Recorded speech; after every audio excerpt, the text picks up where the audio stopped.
Nice with Xtreme Xperience, and welcome to another episode of Behind the Wheel.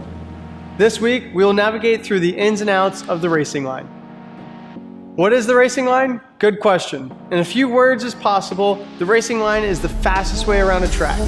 You do this by maximizing the straights and reducing the amount you have to turn the wheel.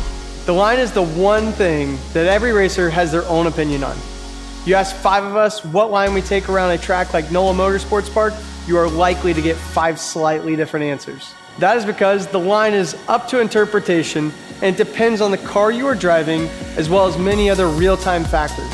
Racers will adjust their line based on a multitude of factors in real time.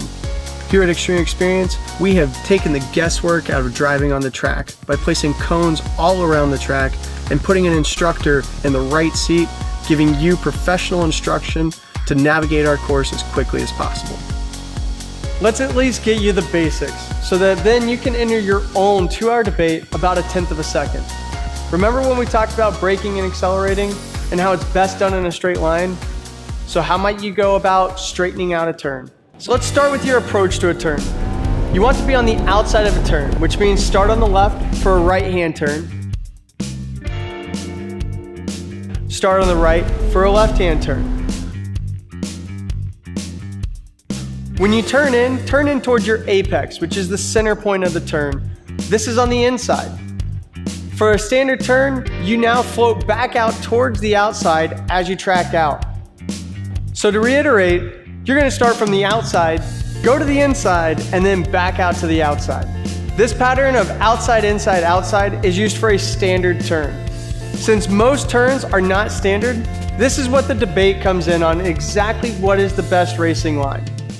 What stays the same no matter what turn shape or size is where you look.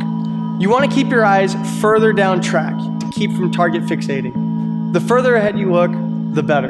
What you are looking for are reference points. Imagine these as the street signs you see every day. They let you know how to get to work or school or hey, even the track.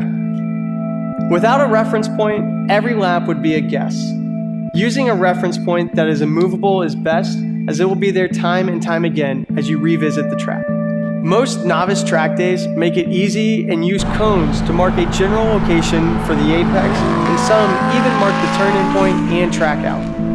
Every track just about has brake markers though, and not just for novice students.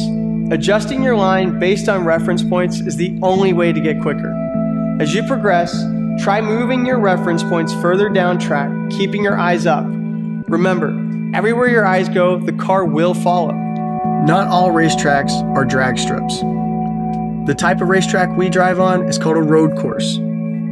At the end of those straightaways on a road course, when you get to that turn, you have to slow the car back down. This creates these braking zones, and most racers love braking zones because that's where the passing happens. We have covered all the basics of driving on the track.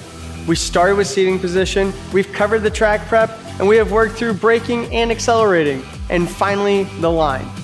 Join us next time as we put all this together and show you some hot laps.